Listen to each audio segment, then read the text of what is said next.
At least this is the best sequel since Terminator 2, right?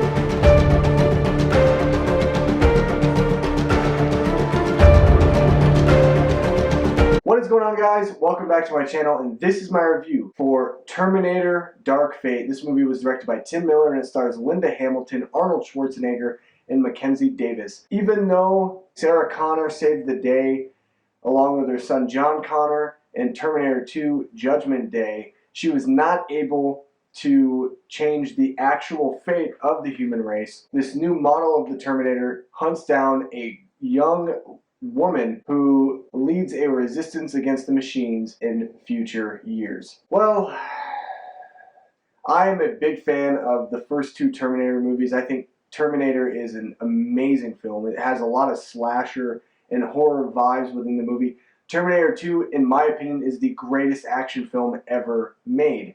But this movie, I'll say this, it's good, it's decent. It's a good sequel. It's a fun time at the theater. It is not amazing. It's not like the greatest action film of the year or anything like that. This is a movie that I think fits fairly well in this franchise of films, but it's a movie that I just found a little too meh at times, to be honest. This movie has a lot of action in it, and it's a good thing when you have action, but when you take that and you substitute it for a lack of story or narrative, that's where I have a problem. And this movie has a lack of story and narrative. And you can definitely tell that they try to hide certain elements of that narrative because they really have to try to step up all of this action, and it almost becomes nonsensical in a way where the movie comes a little flat. The action's great on screen, it really is. Tim Miller does a really good job of bringing the action back into this franchise, but the problem that I have with this movie is because there's so much action, you kind of get bored just watching all of these fight sequences. Some of them are shot great, some of them are shot a little shaky cam and a little too close where it's hard to even see anything that's happening. So I would say that this movie, it has a very bad pace to it because it loads itself with so much action. I felt like I was at the theater for 7 hours watching this 2-hour film. There's a problem with your pacing if I feel like I've been in the theater for way too long. Now, I will say this. I think Arnold Schwarzenegger, to me, he steals the show. I think bringing him back into the franchise, he was in the movie a lot more than I thought he was going to be. And not only that, but he does a really good job of being a familiar Terminator, but also a different Terminator.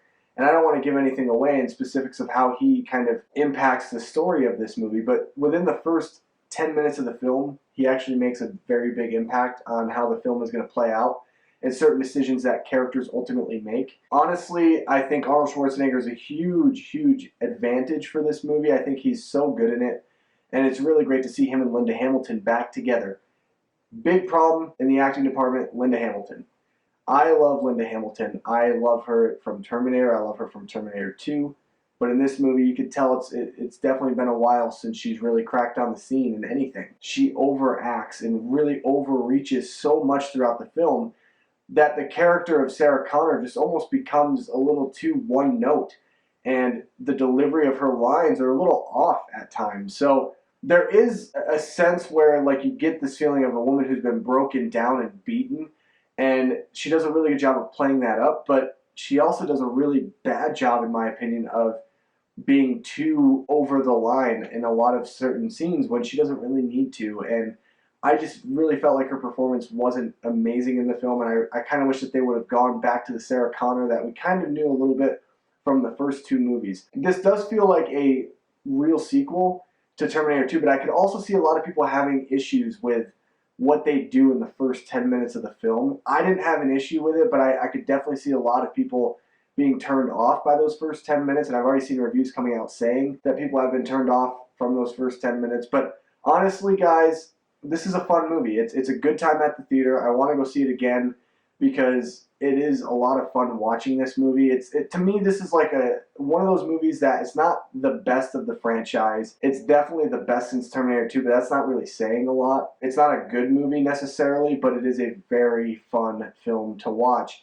And I think you could have a great time with it. If you really go into this movie knowing a little bit of the background of the Terminator franchise, I think you can really have a fun time with it. It's also a movie that if you've never seen the first two movies, even though I strongly suggest you watch both of those movies, you can really go in blind and have a good time with this movie. Mackenzie Davis, by the way, just want to say this one last thing. She's awesome. I love her. And she's one of my new woman crushes for sure. I absolutely love her, and she's amazing in this film. Anyway, guys, that's my review for Terminator Dark Fate. I think it's a movie that, if you're a fan of the franchise, definitely go out and see it in the theater. If not, I think you can wait till it's on Redbox and have a fun time at home watching this movie. Anyway, guys, what did you think of Terminator Dark Fate? Let me know down below in the comment section of this video. Make sure you guys drop a like on the video if you enjoyed it. Subscribe to my channel for more content just like this. And as always, I'll see you guys in my next video. I'll be back.